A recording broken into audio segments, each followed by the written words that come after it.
Good afternoon. My name is Barkha Dutt and you're with the Mojo Story, our independent digital platform that does a deep dive into the big stories of the day.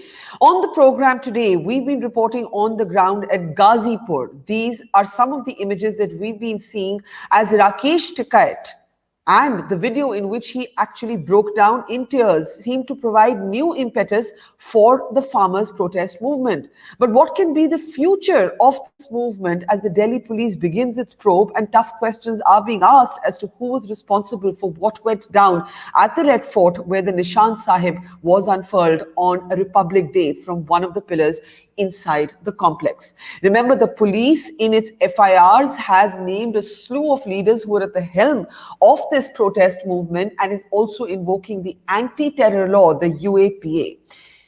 At this time, the question that could be asked is whether the farmers have been too maximalist. Were they wrong in not accepting the government formula for a compromise? And where does the movement go from here? On the program today, let's bring on someone who has been at the forefront of this movement. I'm talking, of course, about Yogendra Yadav. Yogendra Yadav is among those who's actually been listed in those FIRs by the Delhi police, but who has also said very, very clearly that the protest will continue and has in fact asked families to keep sending their representatives to the protest site.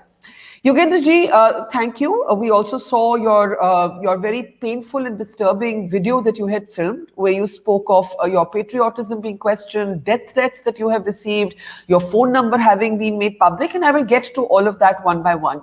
But I want to start by asking you to be the reflective person that I know you to be. The Samyukt Kisan Morcha, of course, disassociated itself with what happened at Red Fort. You don't believe that those were your people. But the fact is that there are questions that will be asked about errors that were made and who should take responsibility for what happened at the Red Fort, which I know you as a constitutional patriot to be very uncomfortable with.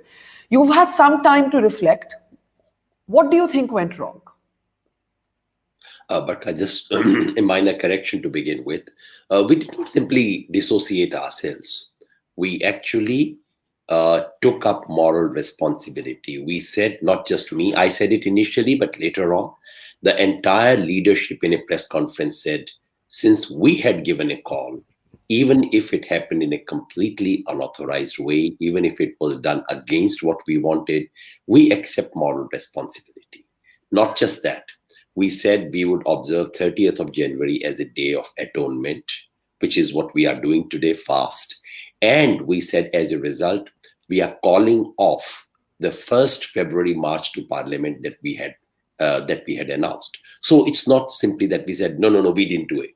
I think it would be rare, Barkha, you would agree, that in the history of movements, there is a movement that actually goes and says, we take up moral responsibility.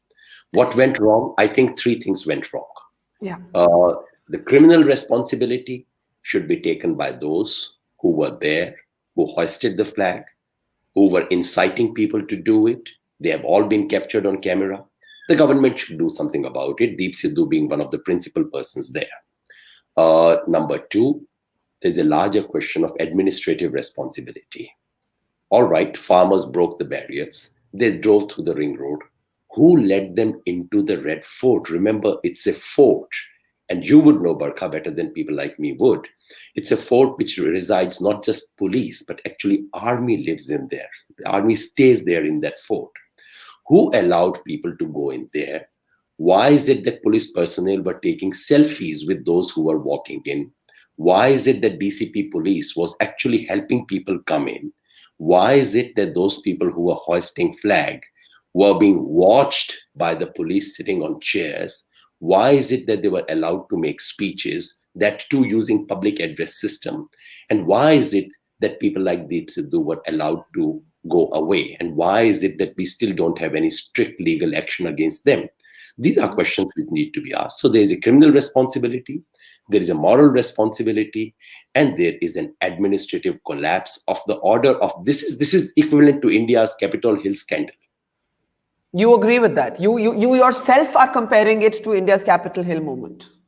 Capitol Hill scandal, because the manner in which we witnessed in the US as well, police persons taking selfies with those who are walking in. They're just roaming in, coming in, nobody protecting them, nobody stopping them from doing so.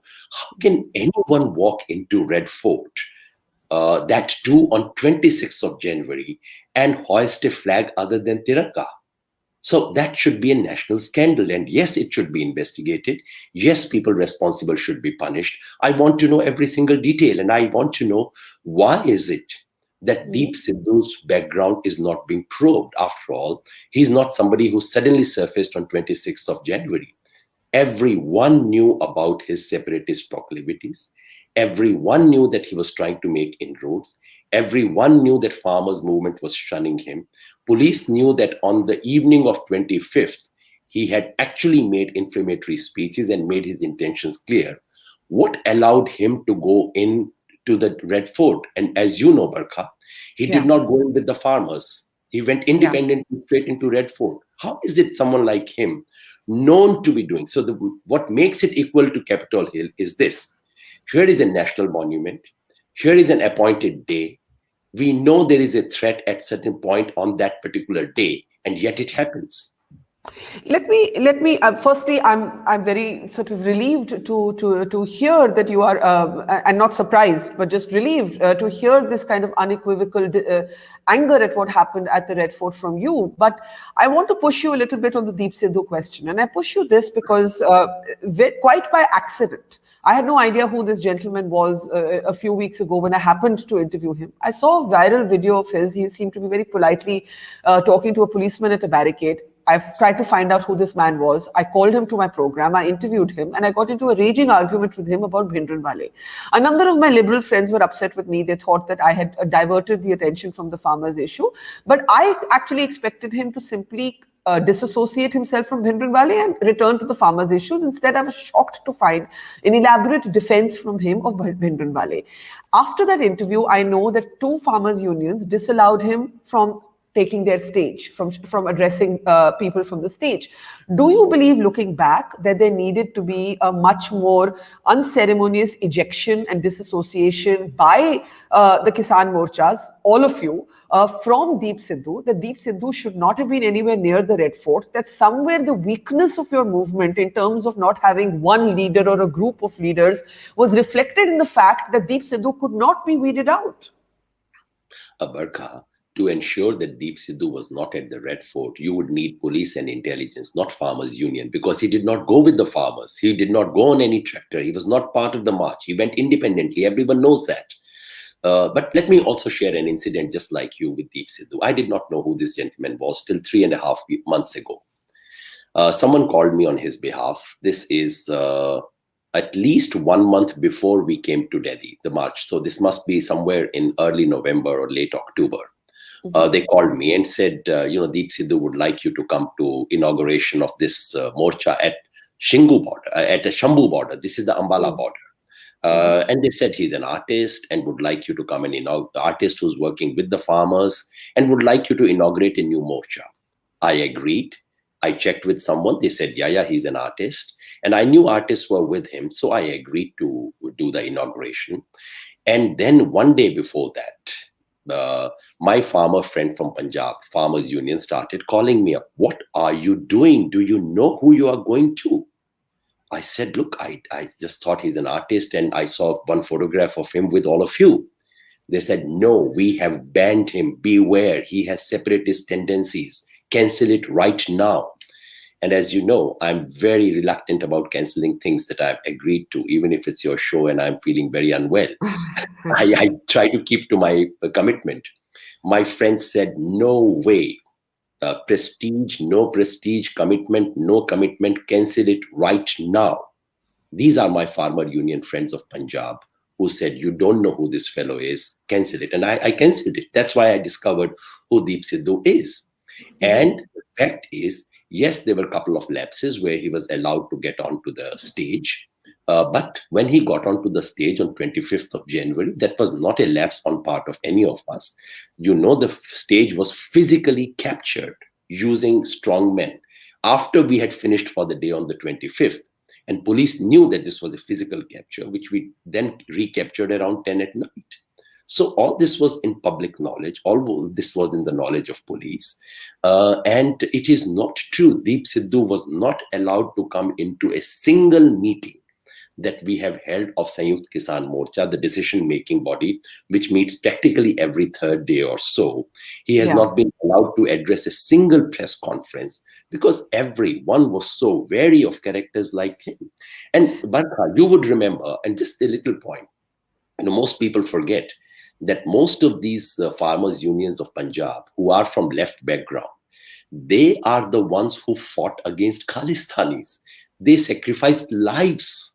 So to now assume that they have Khalistani proclivities, that is not to know history of India. I am not assuming that the farmers have Khalistani proclivities in the majority, but I certainly do think that about Deep Sidhu. And there's a question about Deep Sidhu from our live stream, which says Deep Sidhu made his intentions clear on the 25th night. And you've also referenced to the fact that Deep Sidhu made an inflammatory speech.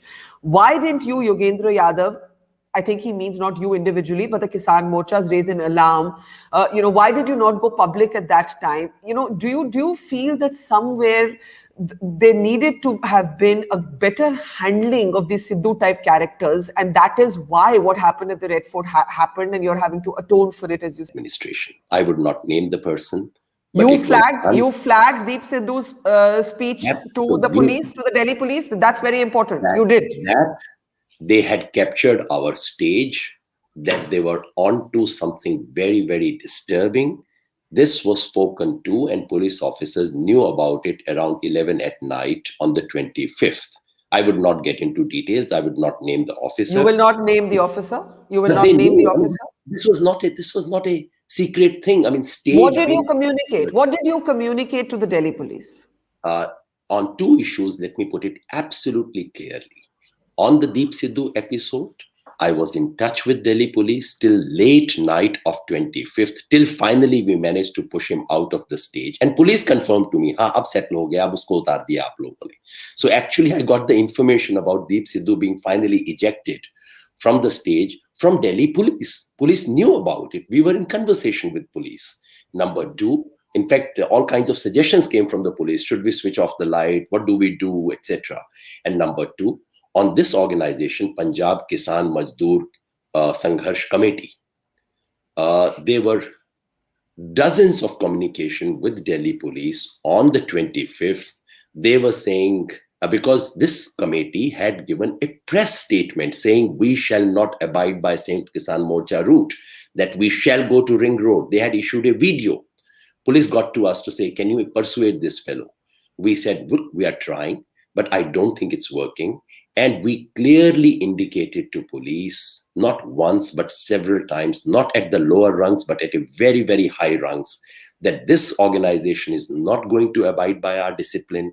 And it's between you and them. This organization is beyond our discipline. So all this was abundantly clear to police on the evening of 25th. And then what happened? And they did exactly what they said they would. At 7:30 in the morning, this organization broke the barricade. This organization, and incidentally, Barkha, you must have been to Singhu border, so you know the situation. Here is a police barricade. All the farmers are behind the police barricade. But there's one organization, one very, very privileged organization, who was allowed to plant their camp beyond the barricade, which is to say on the police side, on the Delhi side. And that too, 13 days after Singhu border dharna began. You tell me, you know police, army, security, you've done long in journalism on these things. You tell me, is that possible? 13 days after Singhu border. What is your suggestion? Your suggestion is that Deep Sidhu was not your guy, he was their guy, i.e. the establishment's guy. Is that what you're saying? These are two different things we are talking about. Okay. Deep Sidhu and this other organization. I don't know if they are connected to each other. And can you name this? Can you name this organization? This organization is a Kisan Mazdoor Sangharsh Committee of Punjab, led by Mr. Pannu and Mr. Pandher. These are the two members of that. Correct. The organization had made it clear 24 hours before 26th of Jan that they are going to break the barrier. Police knew about it. We had said we cannot wield any discipline on them. We tried very hard. And by the evening, we said, no way they are going to do it. They are going to abide by us. And police had planted them right in front. That's what I'm saying. So my accusation is this. How come you put an organization with known extreme positions, you plant them right in front of the entire Singhu border 13 days after the morcha had begun? So they did not come and suddenly capture the place. Everything happened on the 25th of November in a hurry. But after 13 days, was there a special understanding with the police? Why were they brought? And if so, whatever the situation, once the police knew that these people are going to break the barricade, what did the police do to stop them from doing so? On the morning of 26th, our leaders had announced that they would start at 10 o'clock. At 7:30, it begins. So once again, Barkha, at a known character, on the known day, at the appointed hour, was doing something. Why did the administration and police not stop him? Let me ask you then why you are taking moral responsibility. Because if you're able to isolate, in your opinion, the troublemakers as being Deep Sidhu and this Pannu and Pandher's group, what do you take responsibility for? Do you take responsibility at a leadership level for not being able to eject them from, let's say, Singhu border? Do you take responsibility that you couldn't control parts of the movement because they were still part of the movement? What are you precisely atoning for? What are you precisely taking moral responsibility for? 2 or 3 things went wrong from our side. One was the giving a call on 26th of January, which was at this scale, and then not being able to fully discipline everything, because what happened was not merely at the Red Fort. Red Fort event we have very little to do with, but barriers were broken in the Ghazipur as well, in Tikri as well. And as a movement which had given this overall call, various acts of breaking of barricade wherever they took place, we must take up moral responsibility. If I give a call for a movement, and if anything wrong happens, even if I fail to prevent it from happening, as a leader, I should not step back and say, "Nahi, mujhe nahi pata kaise ho gaya." I should say, no, I must take responsibility, moral responsibility, think about it, and deeply reflect on how something like this could be prevented. Yeah. Let me argue this from the side of the police for a moment. I have interviewed at least 2 former police commissioners who believe that the very idea of giving this rally permission to enter the capital was nothing short of disastrous, that would have been a political decision and the police would have been left to manage the situation. On Republic Day, when the police is anyway overstretched, because there are other security concerns, as you know. Do you believe that it was a mistake to actually have wanted to take out this tractor rally on Republic Day at all, that you could have chosen another day, another moment to make your point? I don't think so, even now. And this takes us to a much deeper level, Barkha. It's not that suddenly an organization gives a call for 26 Jan, something happens there. Remember, we were there since 26th of November. And by the end of December, there already was a clamor to say, kuch nahi kar rahe ho, barricade pe baithe hue, baithne ke liye aaye the kya yahan, aage badho. And we said, no, we do not want to do that. And we said, okay, let's now think of 26 Jan. Remember, the announcement of 26 January was made on the 2nd of January. Decision was taken place. I think decision took place on 31st of December. The government had 25 days notice of an agitation which was right at its door. So I think the real question we should be asking, the elephant in the room, is why is it that the government simply waited and allowed 26 to come? It's not that we were keen on doing 25 days is a lot of time for a government if they really wanted to do something. All they do was that they make the first initial offer on the 20th. Before that, there was no talks. All talk was sham before the 20th of January. They make the first initial offer. We say, no, that's not quite what we want.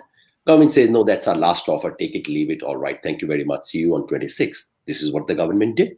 So I do not blame the police primarily.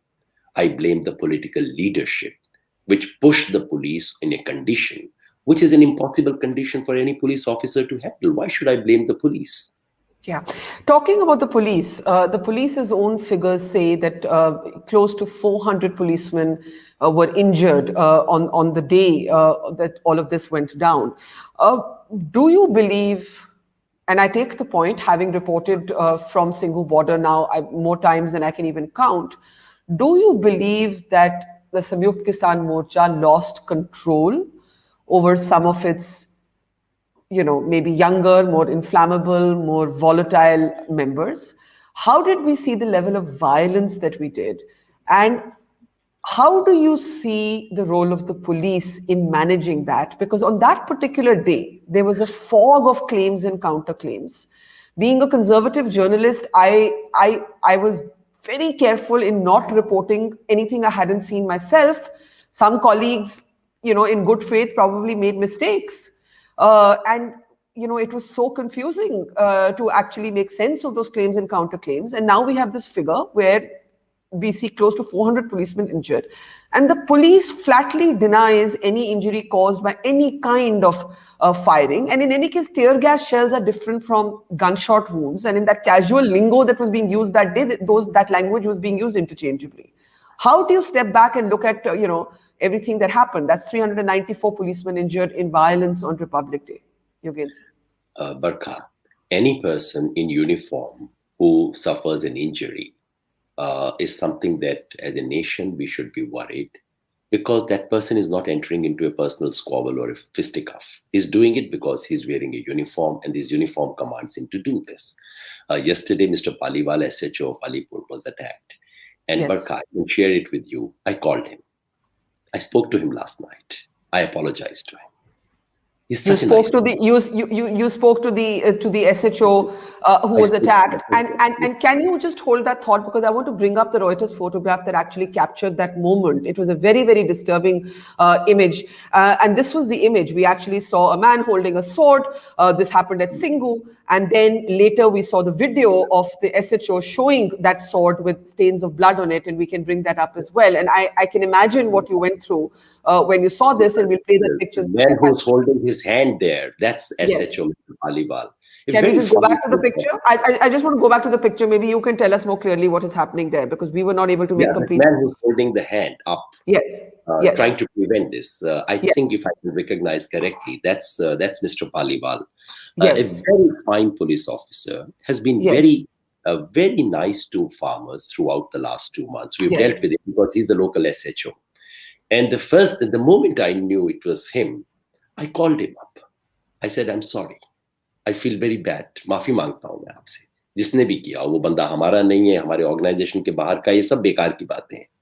मगर आप वर्दी पहन के अपना काम कर रहे थे और आप पे किसी ने तलवार चलाई, ये तो शर्मनाक बात है. I spoke to him. He was, of course, very generous to say, नहीं, ऐसी कोई बात नहीं है. It's such a very nice person. So, first thing, anyone in uniform who gets attacked must be a disturbing thing.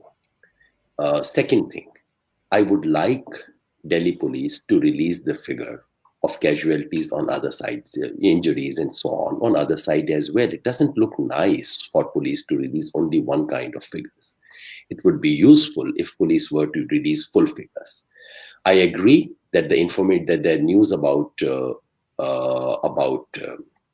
firing did not turn out to be true. I also heard it for the first half hour, and I was so disturbed because firing, I thought, would take it to a different level. And then what are the consequences? And I can tell you, Barkha, that day for 6 hours, I was regularly in touch with police officers because I happened to be in that one parade which was undisturbed, Shahjahanpur.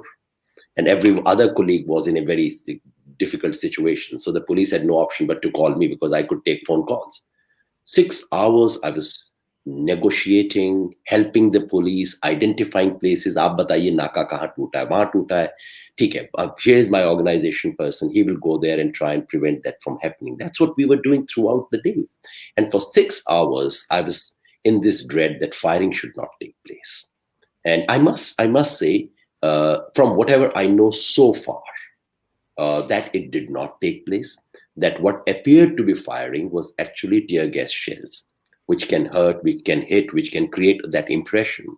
So we don't still have final picture. Some of my colleagues believe that that firing took place in some places, but we have no conclusive evidence so far. So let me hold that thought completely. But So we should as of now, you believe that the initial claims that were made by individual farmers about firing by police, as of now, you have no evidence to say that tear gas shells were conflated with firing, and that is what led to that fog of disinformation or misinformation That on that. appears to be the case, yes. Having said all that, Barkha, I would have really appreciated if media, police, and everyone had also spoken about all other culpabilities, because it seems that on 26th January, only two things happened. One was that flag hoisting at Lal Killa, and second was that incident of a tractor chasing some policemen. Absolutely horrific videos. But there were also equally horrific videos of farmers holding tirangas being beaten up. They're being chased around, being thrown around, all kinds of videos. Why did we not see that? And in case this does not come up in our conversation later, let me also say, Barkha, having said all this about police, what happened yesterday on Singhu border was absolutely shameful. Anyone with uniform should take off their uniform. On what happened.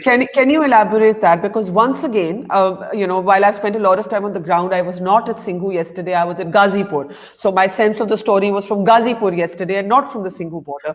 But once again, Yogendra Yadav, there have been many conflicting reports, right? So we have what happened with the SHO Alipur, and we have that man holding the sword. We also have, a suggestion that there were people who came in, they claimed to be local. Some of them spoke to my colleagues on the ground and said, "Hum local log hain aur hum chahte hain ki kisan yahan se nikal jaएं." Later, it was suggested that these were political workers and not local population. But when you say that what happened was shameful, and whoever was wearing their uniform should take off their uniform, what is the specific allegation here? Because the police would turn around and say that the SHO was attacked with a sword. So why should the police take off their uniform? Not allegation, Barkha. You are speaking of an incident that happened at the end of a sequence. How does that sequence begin? That sequence begins with about 125, 150 people marching with lathis into an area, about 2 kilometers before Singhu border comes a point where you're not allowed to enter. Even you were to go, Barkha Dutt, there, they would say, "Why you show your ID card? This hota hai na wahan pe." Now, these 150 people holding lathis and everything are allowed to march. And there is video footage that clearly shows police is saying, "Haan, aa jaiye aap yahan pe." Tell me, why were they allowed? Number one. Number two, equally far more disturbing, then they start pelting stones. And this is Aaj Tak video, which has been spreading around. Sorry, that's actually the video we right now have is of the injured SHO, but we will go back to the stone pelting. That is the gentleman you spoke to and apologized to. Yes. Right. So, and he showed the dignity and the honor of his uniform. I think that is also important. Of course he did. Absolutely, he did. Yes. And do we know, just to complete this, and then I'll let you come back to that, do we know whether the man who held the sword against him was one of your own? Do you acknowledge him? Do you know him? Has anyone spoken to him? Has he been arrested? Do we know anything? From what I heard yesterday from the media, he was from the camp of Kisan Mazdoor Sangharsh Committee, the same organization. Because remember, they are still plonked right in the front. The Pannu Pandher group that you have identified. What the media reported. And remember, this organization has right from day one distanced itself from Sanयुkt Kisan Morcha, has attacked Sanयुkt Kisan Morcha, has defied Sanयुkt Kisan Morcha. Anyway, just to come back to the story yesterday, then these people, they walk something like 1.5 kilometers, and that's an area where no vehicle is allowed. It's a no vehicle zone. They manage to bring in a vehicle with a loudspeaker. They come in, they start pelting stones. This is where hundreds of rapid action force Jawans are standing on both sides of the road. They're just watching. This is when I say, if someone is pelting stones and you are just watching, the police officer who was in charge of that person should take off his uniform. Are we doing a repeat of 1984? This is police just watches. What do you mean by that? What do you mean by having a repeat of 1984? The last scene as targeting Sikhs based on their religion That's not what you're alleging, I'm sure. There is clearly an attempt to create a Hindu-Sikh divide there. This is exactly what is happening. But let me conclude with the final footage. Once again, footage. Yes. When they depart, having pelted stones, having done everything for which, at least even if they were not prevented, they should have been detained at that point. They actually shake hands with police people, say goodbye, say Delhi Police Jindabad, and then they leave. Tell me, can something be more shameful than this? Would you not demand a police inquiry into this? Is this not a scandal of the highest order that happened yesterday in the National Capital Territory right in front of cameras? Why no inquiry in that?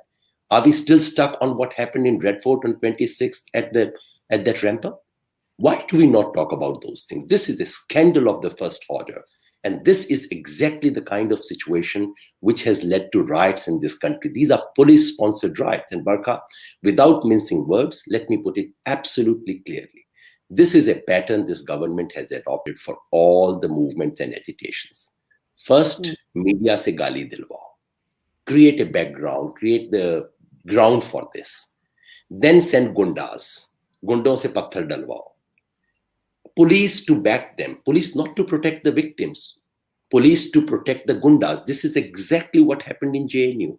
This is NTCA protest.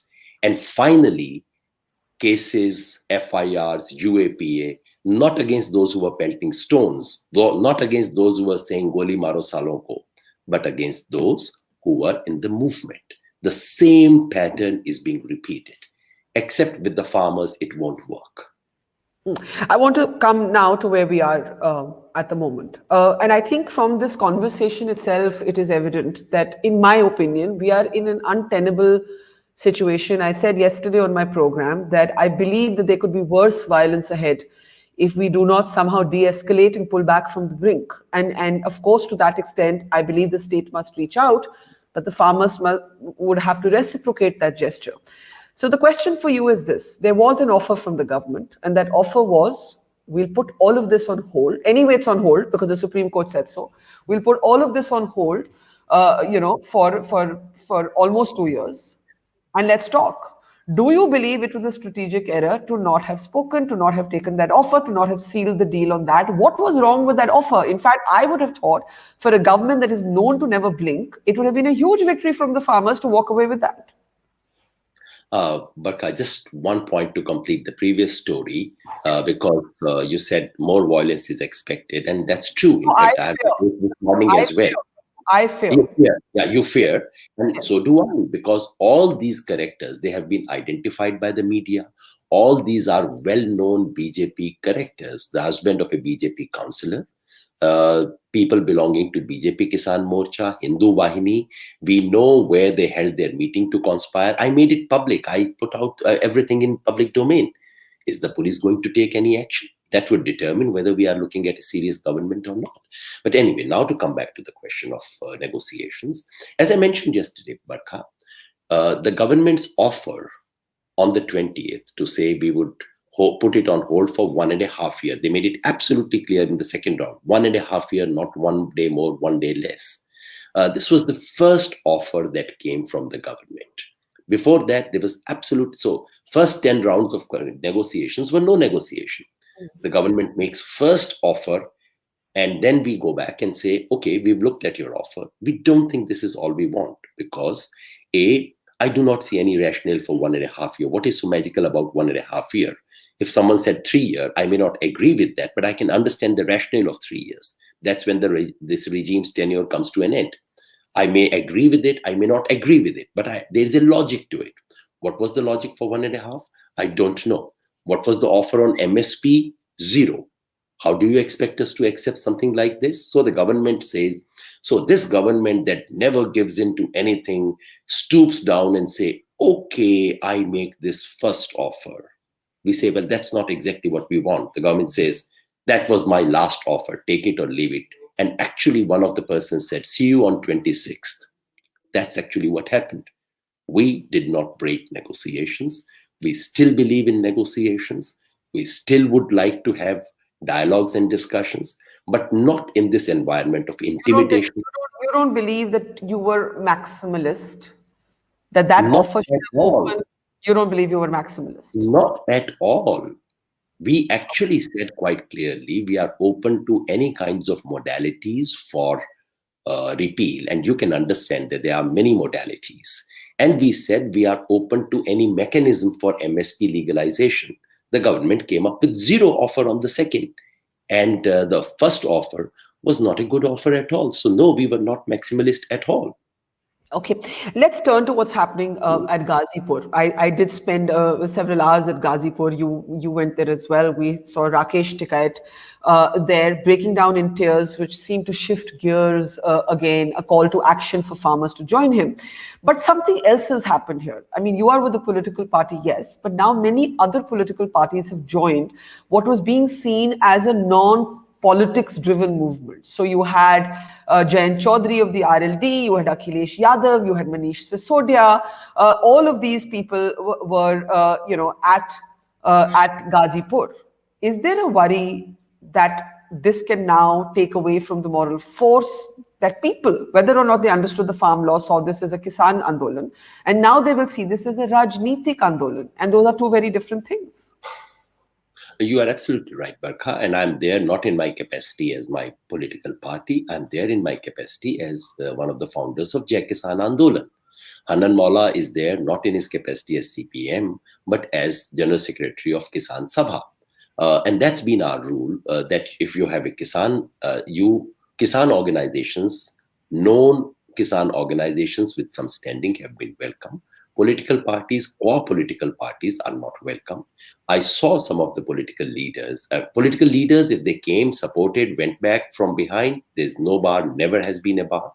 But I saw some of them on the stage yesterday. I was also surprised. I checked with my friends. They said, look, today is a frenzy. And the fact is, Barkha, you would have seen that. Yesterday, the stage was a frenzy. So many people had come. And it was pure dhakka mukki, etc. I'm sure they have not changed their policy. No one was being invited onto the stage. Things were happening on the stage, and you must have heard all those appeals ki stage toot jayega, mat ghusiye stage ke upar. All this was happening.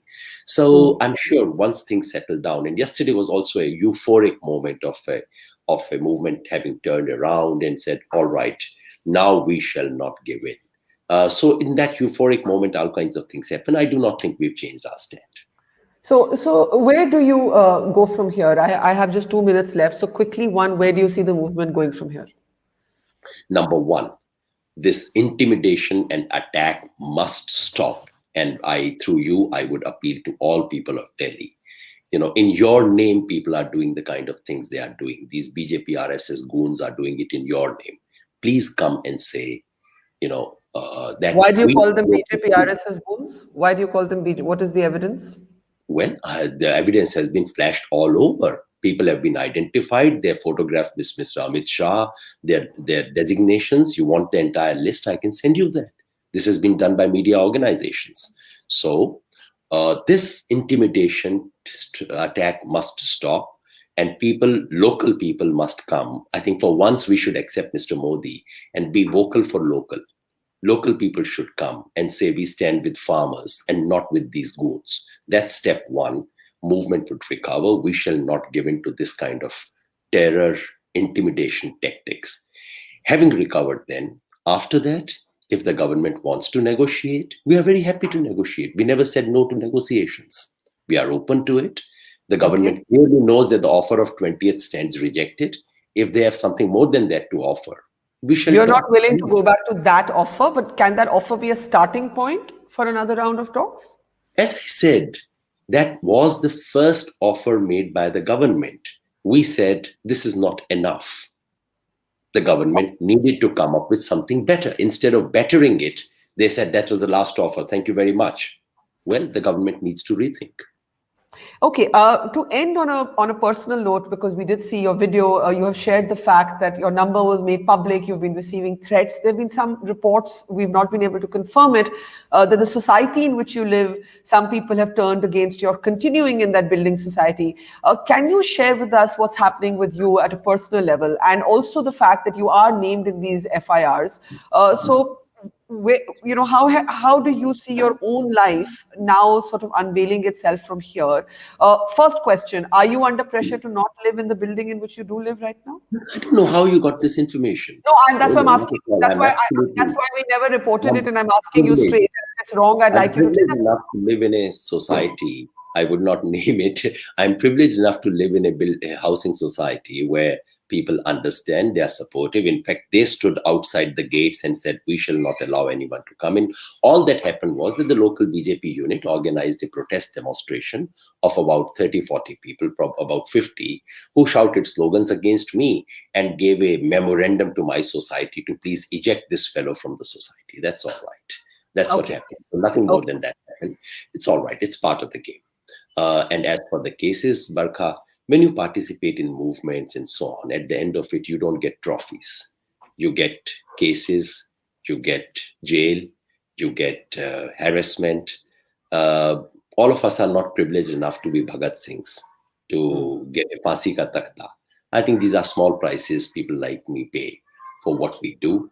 But this is a moment where our republic is being dismantled, and those who stand up for this republic will have to be prepared to pay some price. That's it. Yogendra Yadav, thank you. This has been a very, very it's a conversation that deserved and needed its length, because I think we've spoken about a lot of issues. Thank you very much. And the farmers' protest, as you said, is not going away equally. As an Indian, I'm concerned at more violence, and it really, really does concern me. And I do hope, as a citizen, that we are able to see dialogue again taking place between both sides. I will have to leave it there. Thank you very much, and take care. Thank you very much. It's great to see you here. Thank you for watching our work. If you haven't subscribed yet, don't forget to click the bell icon and subscribe to Mojo Story and support independent, robust journalism.